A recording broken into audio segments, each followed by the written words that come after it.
Welcome everyone online and in the room to this Pub Talks, the Yuwaya Ngarra-li seminar, where we're focusing on community youth diversion and data linkage. I'm Ruth McCausland. For those of you I don't already know, I'm the Director of Yuwaya Ngarra-li here at UNSW. We're joining you today from unceded Bidjigal country here at UNSW and pay our respects to elders past and present. Also acknowledge the country that you're joining from online and paying our respects there too, and particular acknowledgement of MacGillivray elders in Walgett, with whom we have a partnership with the Darrawah Elders Group there. And in seminars that we've had over the last couple of years, some of you may have been able to join us for those, we have always sought to centre the voices of our Darrawah Elders Group colleagues. And in today's discussion, we'll be hearing a little bit later from Virginia Robertson, who is the Secretary of the Darrawah Elders Group and a co-author of a number of the publications that we're talking about today. So usually our past seminar series, which we really started as a way of kind of sharing work that was in progress or recently published with key collaborators on particular areas of interest that we were working on or that others were interested in. Food and water security or our work around dealing with fine debt, for example. We thought we'd approach this one a little bit differently, and my colleagues Peta, MacGillivray and Rebecca Reeve here in the room with me. With Virginia Robertson, we've co-authored a few recent articles, both peer-reviewed, but also some of our own briefing papers, which is about sharing our work online. We thought we'd also have a go at a hybrid event this time, so in person and online. So if you do have questions online, there'll be opportunities later to ask those. So please do put them in the chat and I'll be keeping track. Our colleague, Izzy Burton-Clark, is here in the room wrangling things superbly at this end. So we've got a small but exceptionally good-looking crew here in person, and then a number of you online, and we're very pleased to welcome you. We're also recording this session, and we'll be able to share the recording down the track. So for others that weren't able to join us, that we'll have available on our website, along with past webinars that we've done.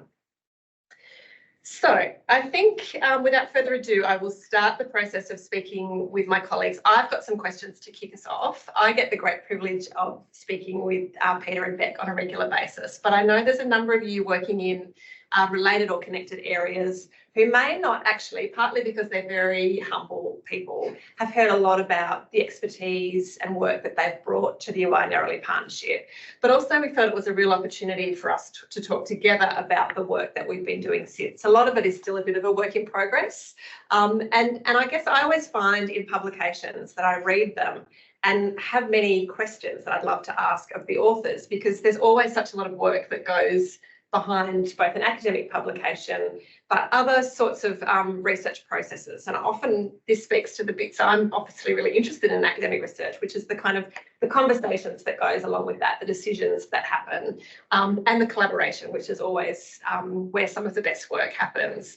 So Peta, can I start with you?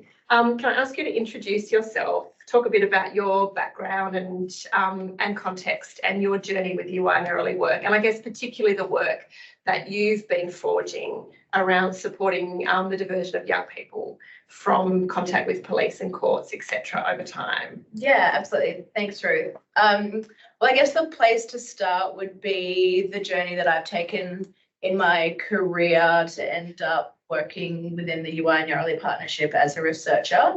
And that began as in research work here at UNSW with colleagues in the Indigenous Australians with mental health and cognitive disabilities in the criminal justice system research. Always a catchy title. Great catchy title, the ARC Linkage, which first introduced us to the Darrawah Elders Group.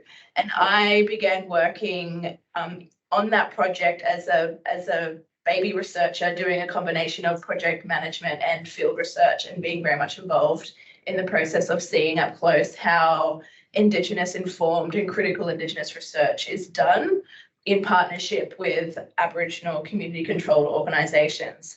And it was from that work that I went to then into the legal profession as a solicitor. And I began as a graduate lawyer in the Public Defender's Office with government funded barristers who were running complex criminal litigation in the Supreme Court, and in particular, special hearings in the Supreme Court for clients who could not participate in trials because they lack capacity to give instructions to participate in full trial. So that was an interesting experience where I got to see the really sharp edge of the blunt instrument of the law for people with profound intellectual disability. From there, I went to work at Legal Aid New South Wales as a duty solicitor in the inner city local courts. So at the Downing Centre, Central Local Court, Newtown, Waverley, doing lots of bail applications and sentencing matters in the local court, some of them quite serious because that's how our local court jurisdiction works. And really facing the challenge that is presented by duty lawyering, which is that there's not enough resources, not enough time, and not enough of what clients really need to address the reasons why people end up in the local court in the first place. So after that experience, I went into the children's court jurisdiction where I had the extraordinary opportunity to work as a civil lawyer and a direct legal representative of young people in the Youth Quarry Court pilot. So that was wonderful.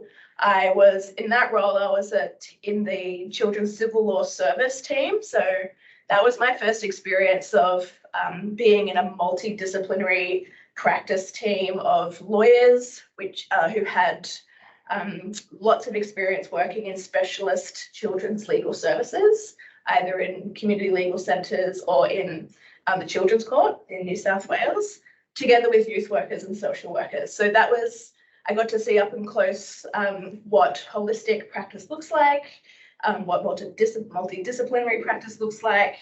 And that really was key for me in my advocacy, direct advocacy for young people, to think about and to understand what young people needed outside of the criminal legal system to really make a difference in their lives.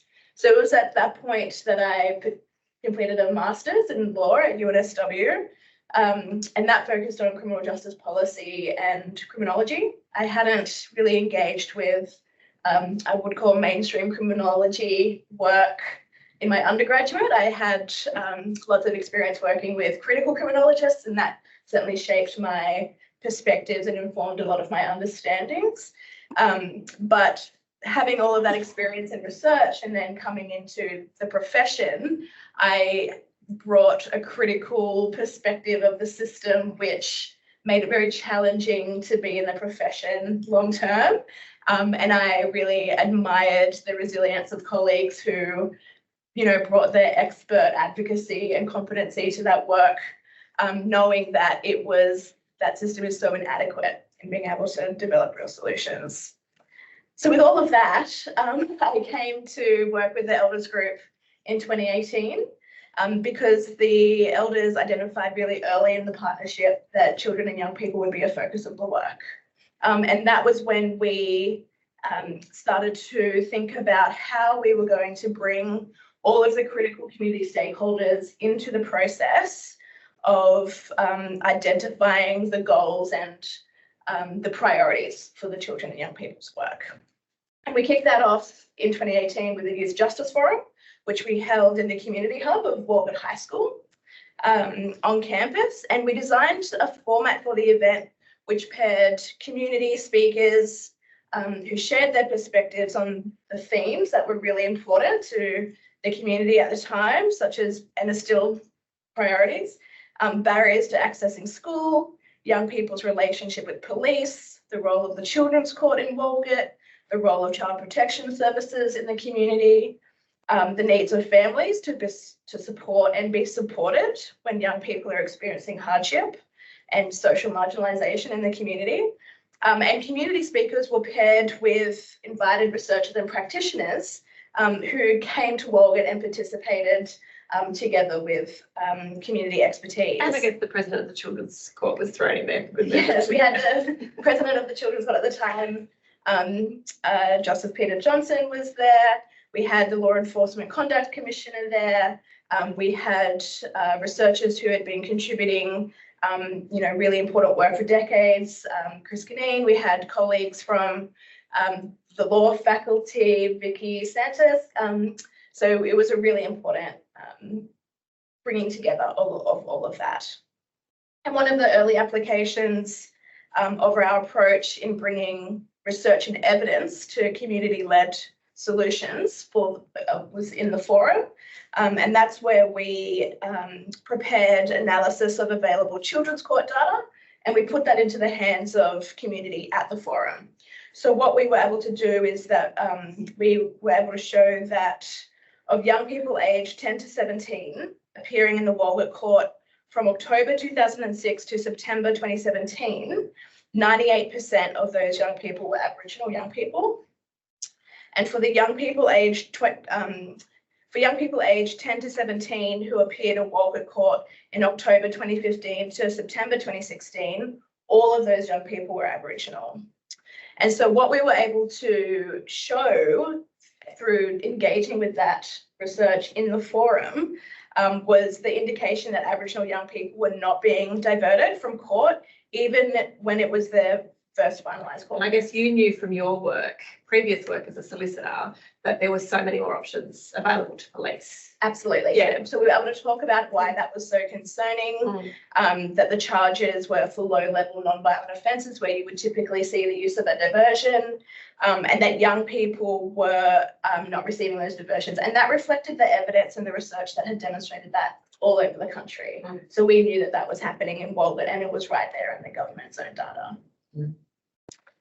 And so thanks. I mean, that's great context and important context. And I guess that mix of kind of the research and practice experience that you were bringing to that work.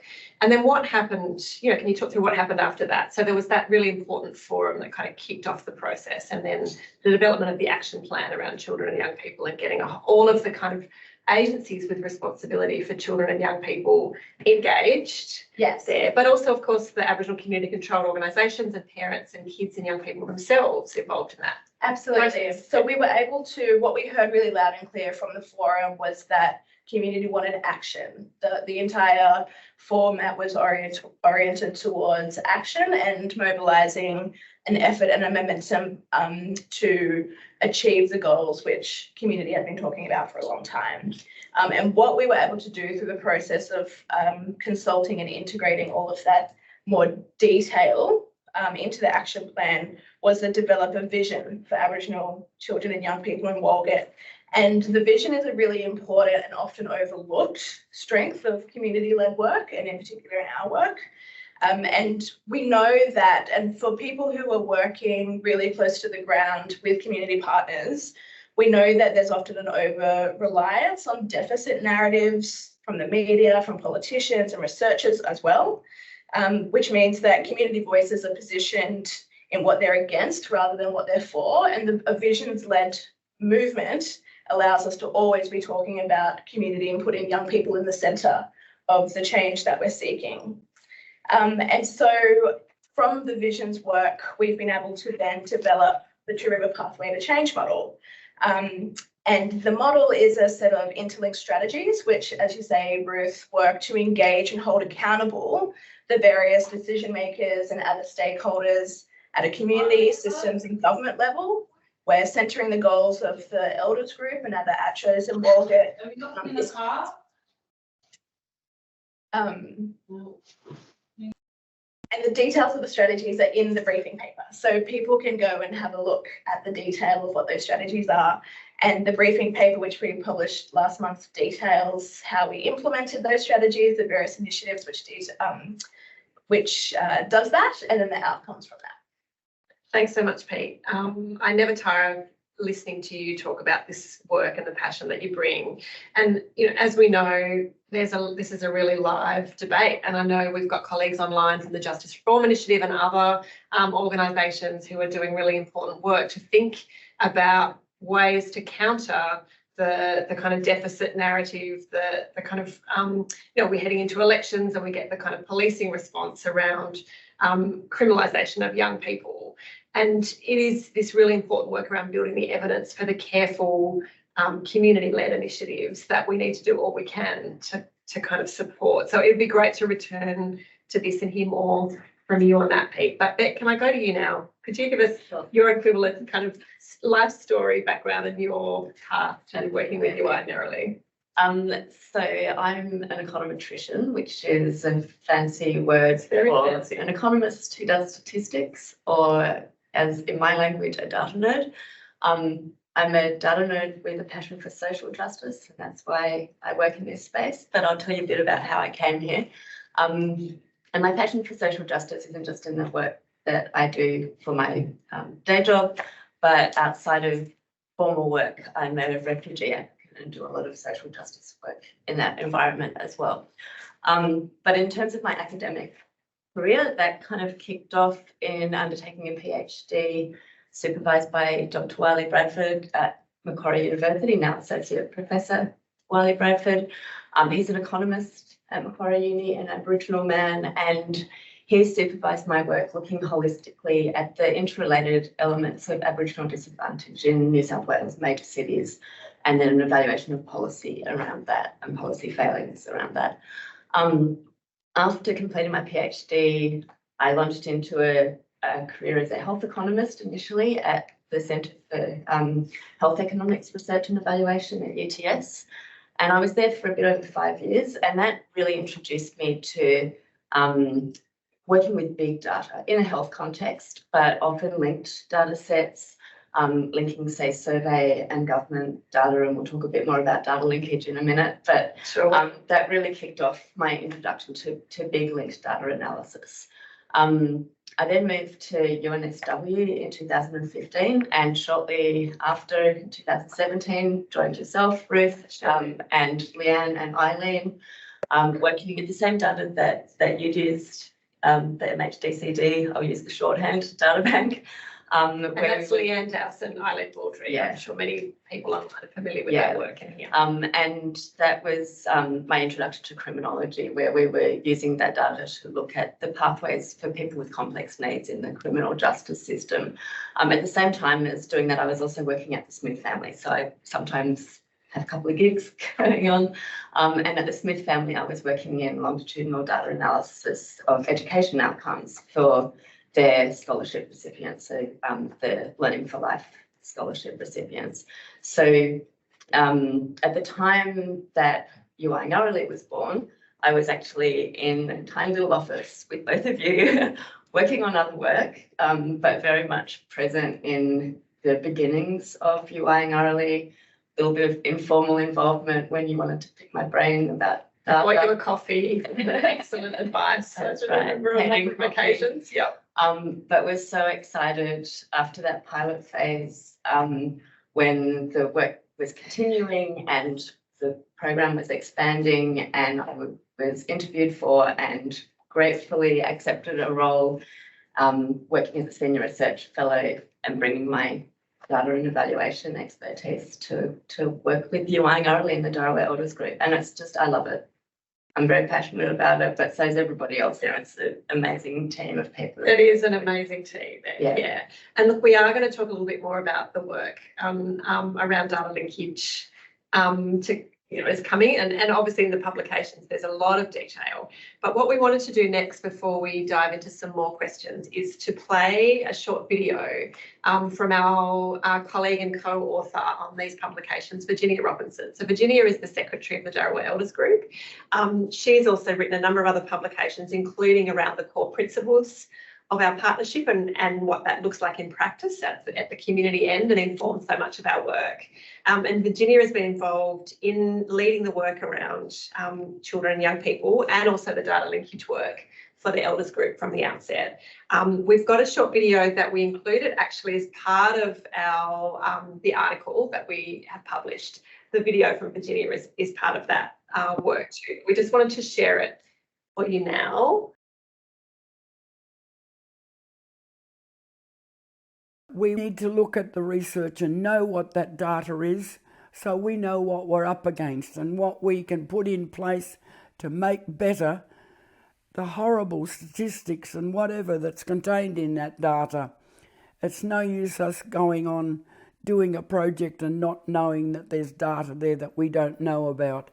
So in that way it assists us to kind of counteract what this data is saying through the work with University of New South Wales. We can turn it around. We've never had the opportunity to work with experts, people who have the knowledge, the greatest knowledge, to assist us to carry out our projects that we want. The data, the linked data, is about looking at rates of imprisonment for young people, all that kind of thing that's done in the justice system. Health, housing. So it's good for us to know that, for the university to bring it to our attention so we can then work on it and make it better. This idea of linking the data especially from Walgett, goes a long way to helping the Dharewah Elders group understand what it is that government agencies, Justice Department, police forces, housing, all those people, why they collect data. Otherwise we would never know about this data. But because we have a partnership with the UNSW, we are privy to it. And we can say, well, why don't we do something about this? Or why don't we do something about that? You know, imprisonment of young people, constantly being charged and imprisoned, going to court, police present in their lives always. So we're very glad that we have researchers on the ground now to do that with us. Using linked data brings the two minds together, that of the Dharewah Elders Group and that of the University of New South Wales. So they can bring something to us and we can say, well, let me tell you about this. You know, you might be reading that data the way it is, but listen to what we've got to say. We suffer the same problems in every Aboriginal community. The Dharewah Elders Group have taken upon themselves to get the best and the brightest and the experts in to help us achieve the things we want to achieve.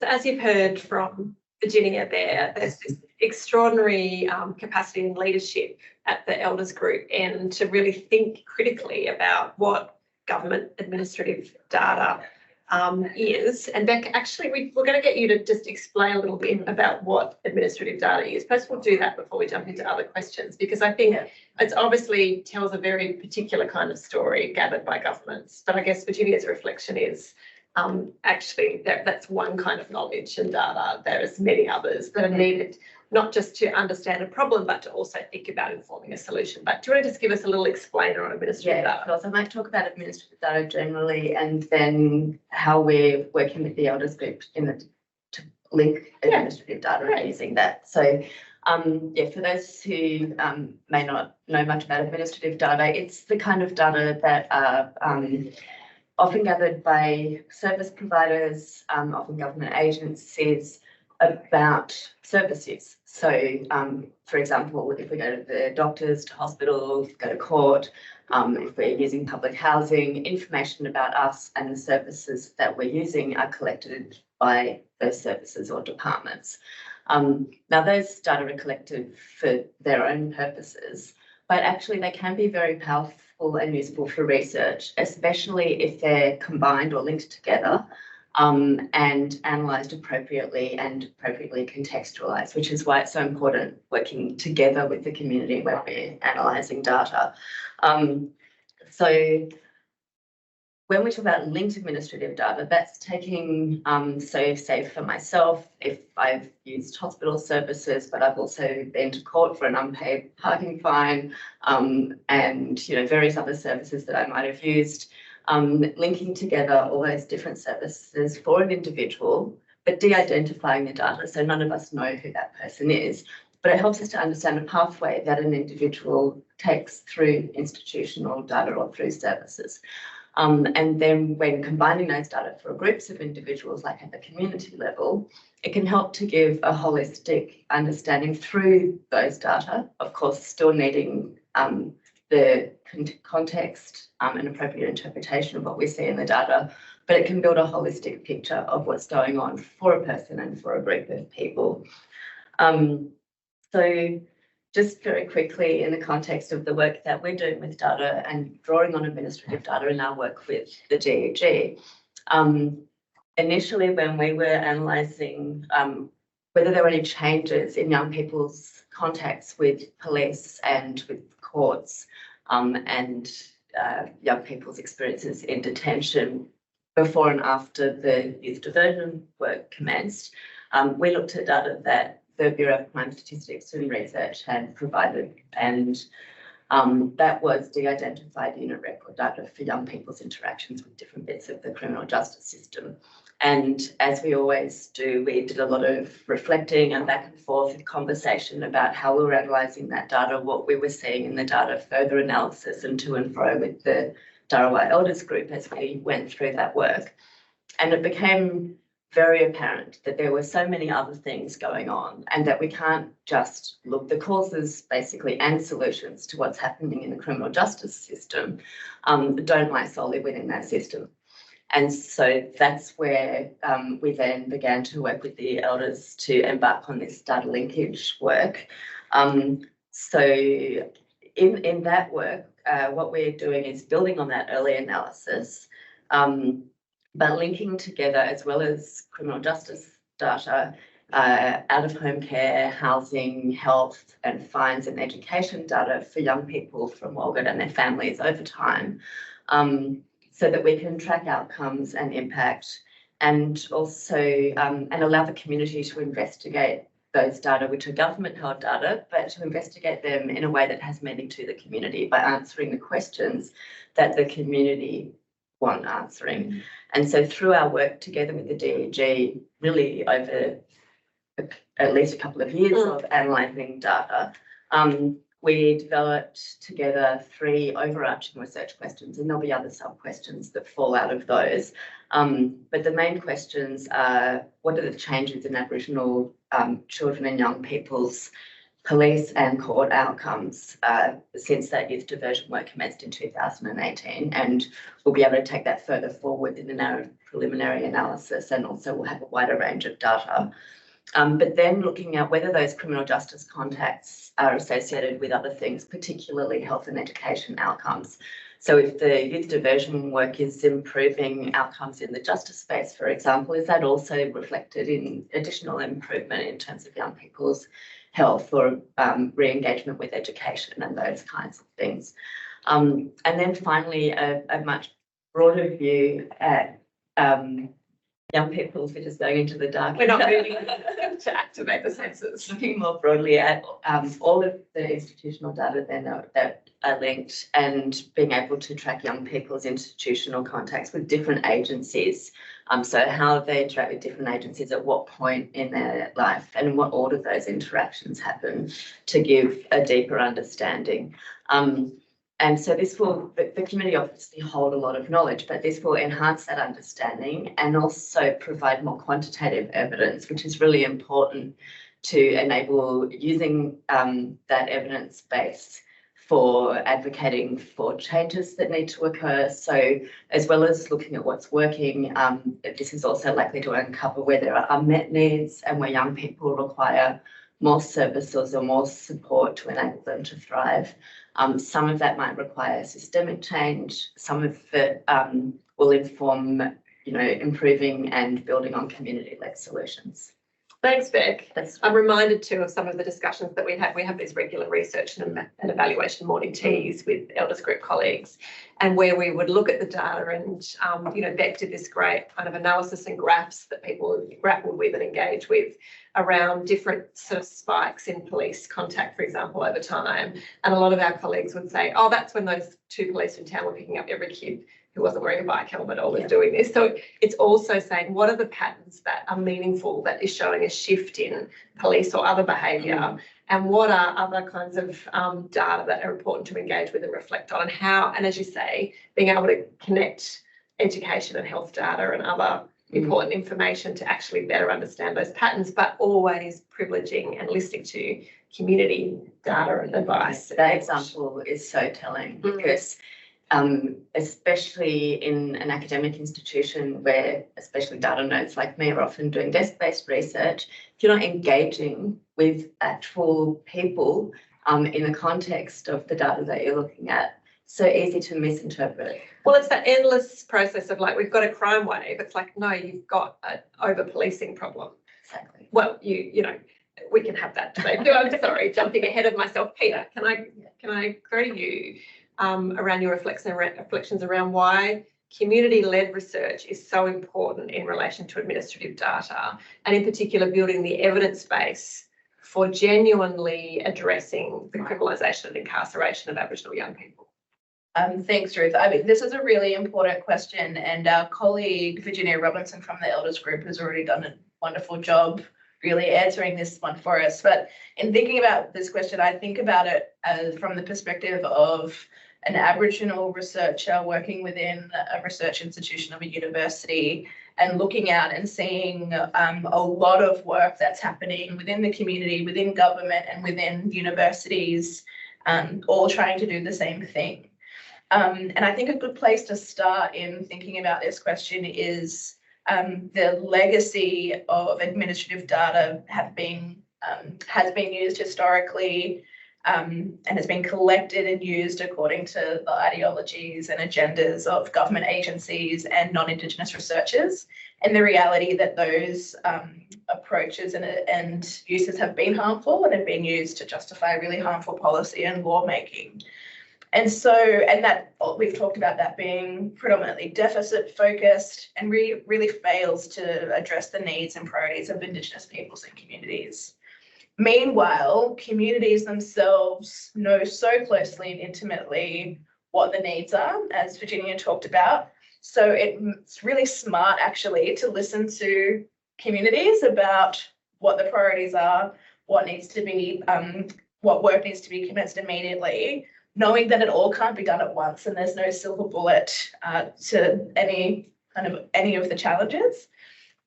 Additionally to that, Aboriginal community-controlled organisations are even better placed to understand and lead community-led research, as they are often providing the life-saving services to community members and are seeing daily what is being experienced at a community level. So you have Aboriginal community-controlled organisations who know their community's priorities and the specific issues and context relevant to appropriate data collection, analysis and interpretation of data.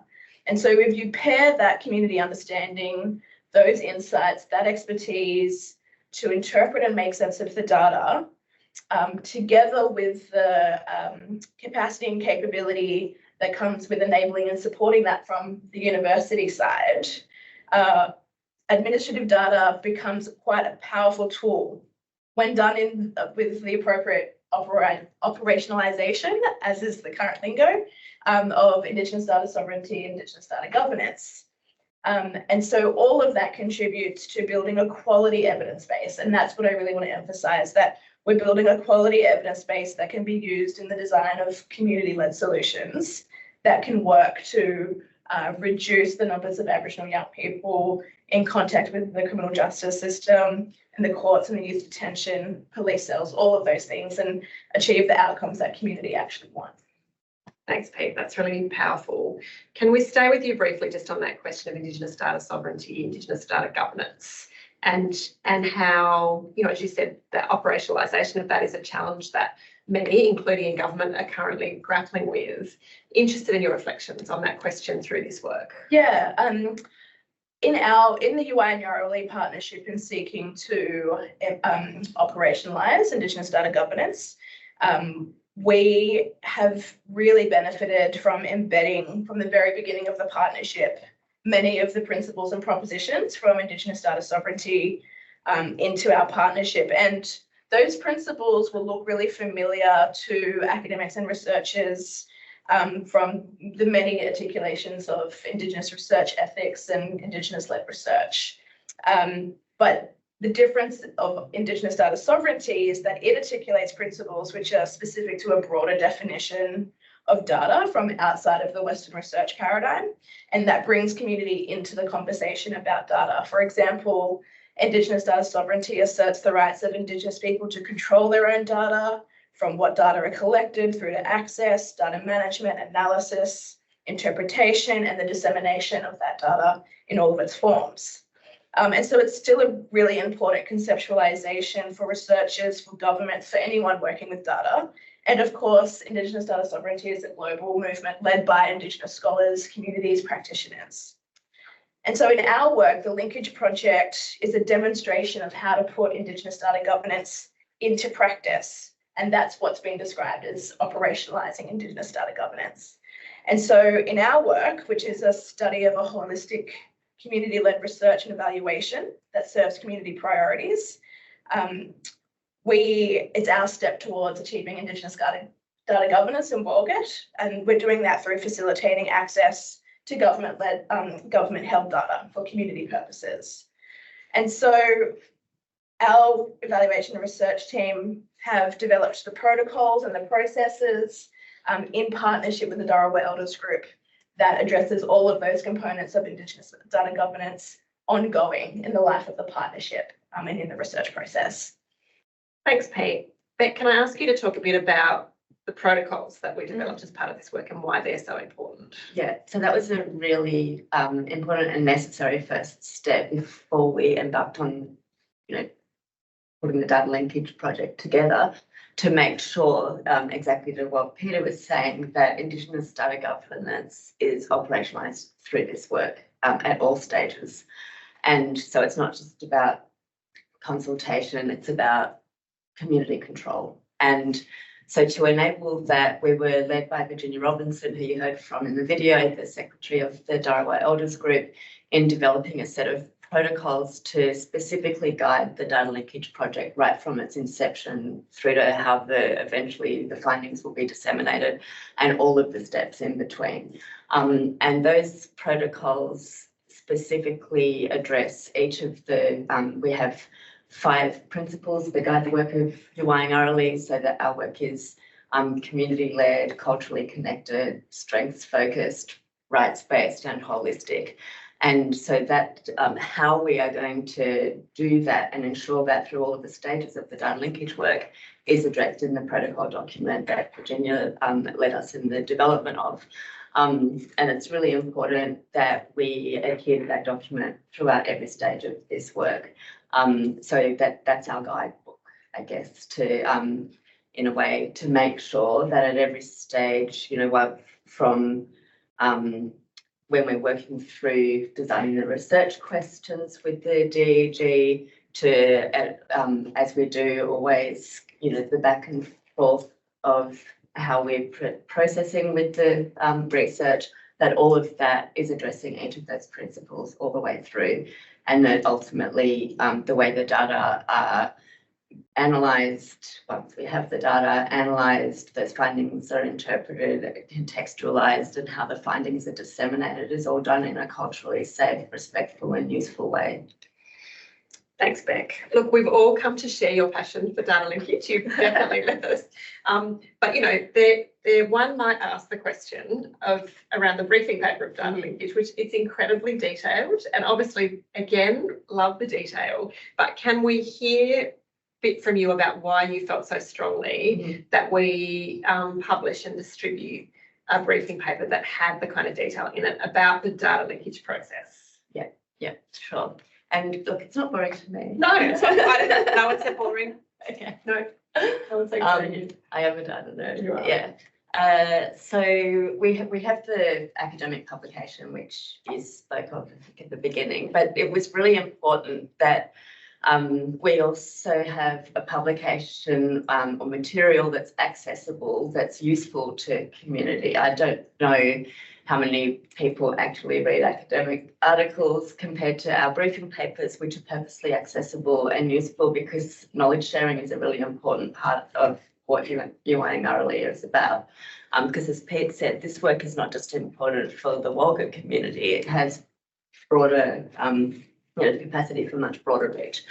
And so in that briefing paper, we really delve into the practical, how to do community-led data linkage research.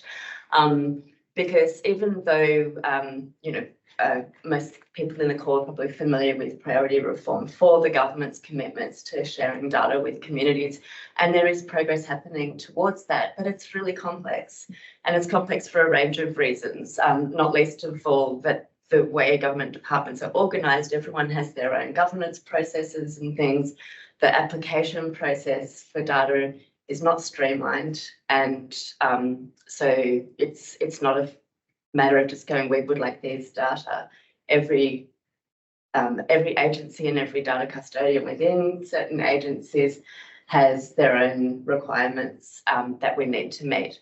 And so it's not a straightforward process. And we felt like by putting this document together, we can first of all just help to articulate how the partnership works in the context of data and why it is valuable to have a research partner for the reasons that Virginia was articulating, because we can help facilitate access to data and operationalise Indigenous data governance in that way.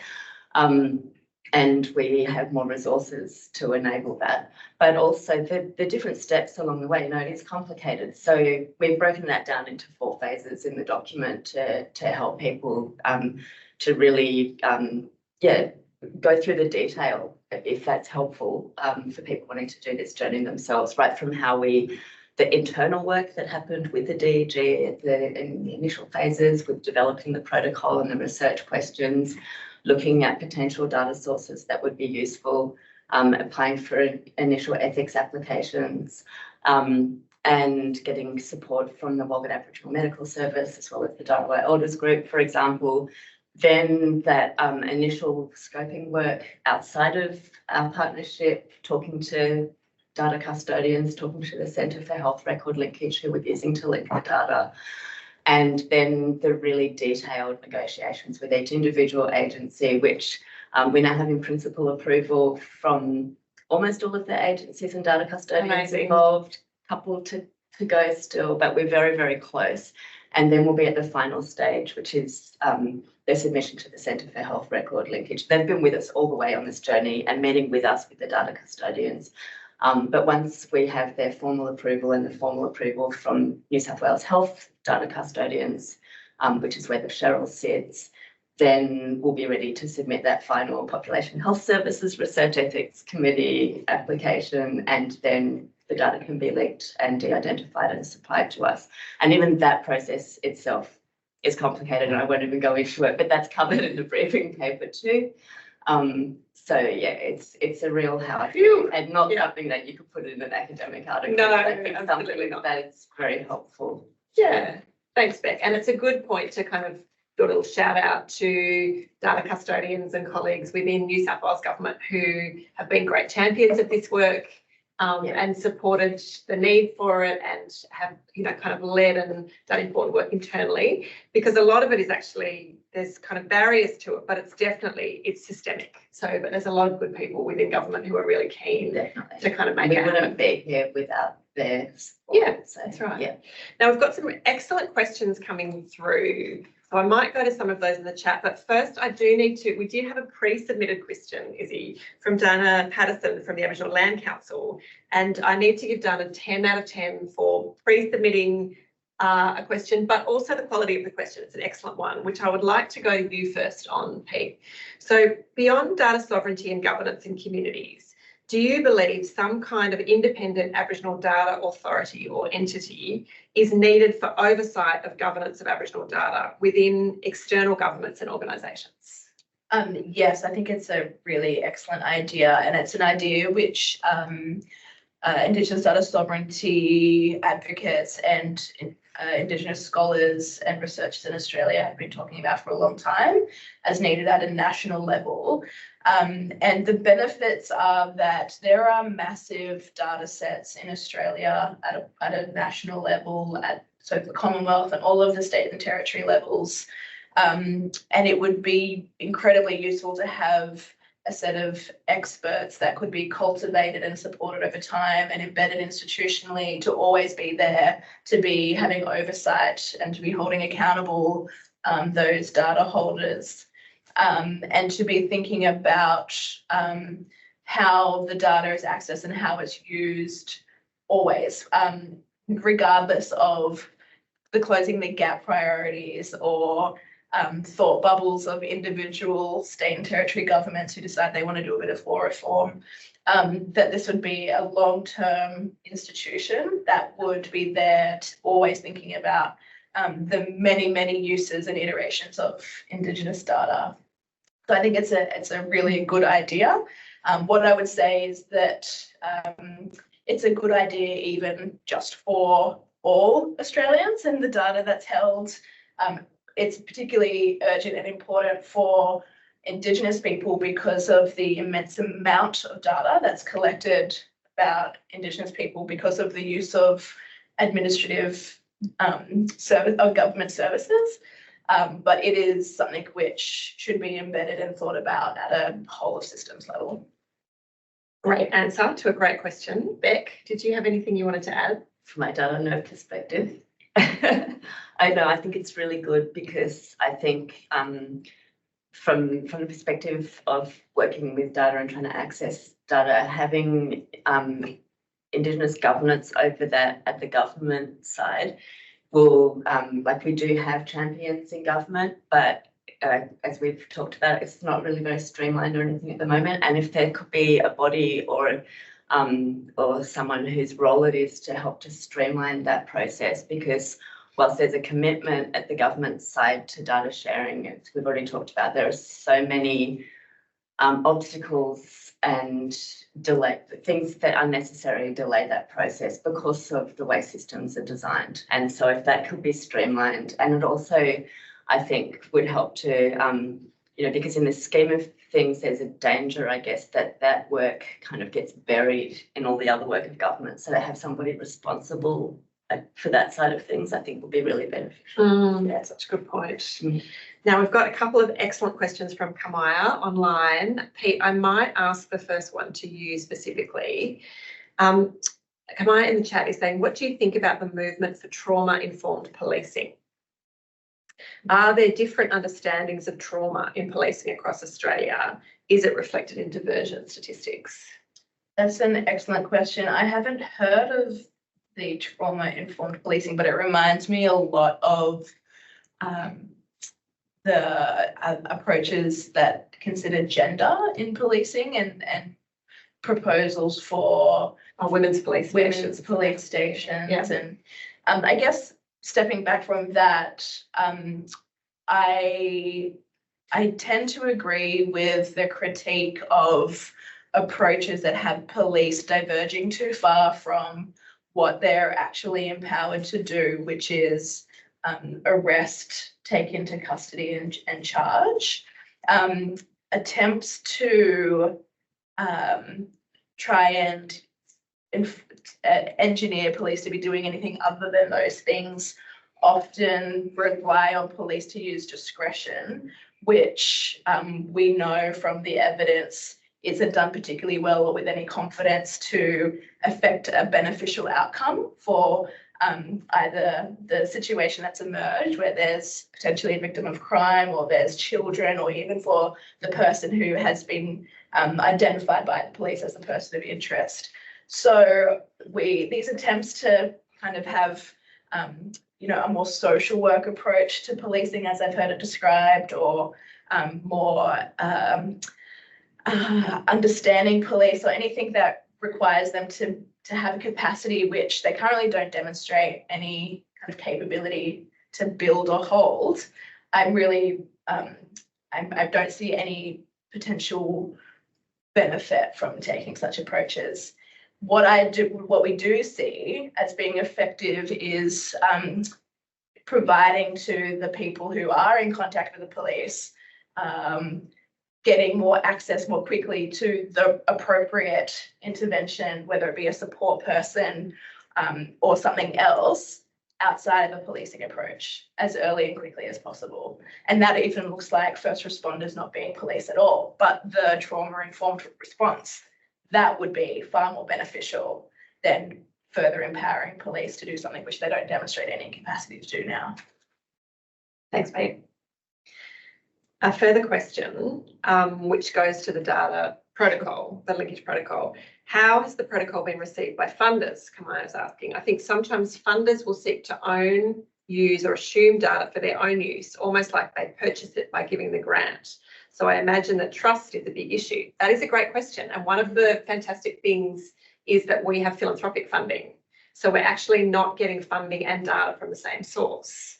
Do you want to have a reflection on that question there too, around trust and ownership? I guess because of the very thing you said, that just hasn't even factored into it. The protocol is our internal document for working with the Darawai Elders group. And for ethics, I and suppose. for ethics. Yeah. But it hasn't, and I'm sure that we've reported that to the funder, but it's because it's philanthropically funded, we don't have that level of control, I guess, from the funder over everything that we're doing in the work. So they're enabling us to do the work in a community-led way, and part of that leadership is having these protocols and guidelines, and that's part of what the funding allows us to do. So it's not an obstacle. No, I think it's been really important, hasn't it? Yeah. So, I mean, the funder is the Paul Ramsay Foundation that actually is funding a lot of initiatives around, criminal legal systems and community organisations leading this work, less so universities. I guess in our case, it's the partnership with the elders group that they're resourcing. But I think there's something really important there about enabling communities or community organisations or other partners to be able to speak out quite strongly and critique the actions of government agencies. And I know the elders group talk about this, don't they, Pete? There's not a fear of kind of recrimination or of concern about funding as a result. Yeah, it enables an independence, which is a really powerful position to be leading from. Now we've got a few minutes left. Pete, one of the things I wanted to come back to was this, and I'm very reluctant to call it a debate. I feel like it isn't, but we are living in New South Wales, and I know Queensland and the Northern Territory are also experiencing this in kind of public discussion in really harmful ways about communities in different ways grappling with issues around young people's contact with criminal legal systems in their communities and getting a very kind of punitive response. We had a time there where it really felt like there was a shift in understanding about we need to not be locking kids up, not just for their own safety or community safety, but just generally as a community, we need to do better. It feels like there's a bit of a snapback, a bit of a shift for whatever reason around talking about youth crime waves in singularly unhelpful ways. Really keen to hear more from you, Pete, around how your reflections on that current debate and how this kind of work and the evidence base for it can make a contribution to that. Yeah, it's a really good question. And I think anybody who has been paying attention for, a long time will recognise that this kind of snapback to the law and order auctioneering is nothing new, that we had a reprieve, felt like a reprieve for a little while, but now it seems to be business as usual in almost every state and territory to this very reactive politics led reform and targeting of young people, which almost always involves targeting Aboriginal and Torres Strait Islander young people. And, a lot of that is led by what becomes an adversarial debate where the government of the day is definitely the one pushing a deficit narrative, which, and I'm talking about a recent example would be the New South Wales government's selective use of data from Reeve, for example, and that it then uses that to justify this very punitive lawmaking and law reform. And what all of that does is it distracts from what's most important, which is that, and I talked about this at the beginning about the elders group vision for change, It distracts from the long held and hard work towards the goals of communities to actually affect the change that they want to see. Communities have goals about increasing community safety and including and building belonging of young people in the community.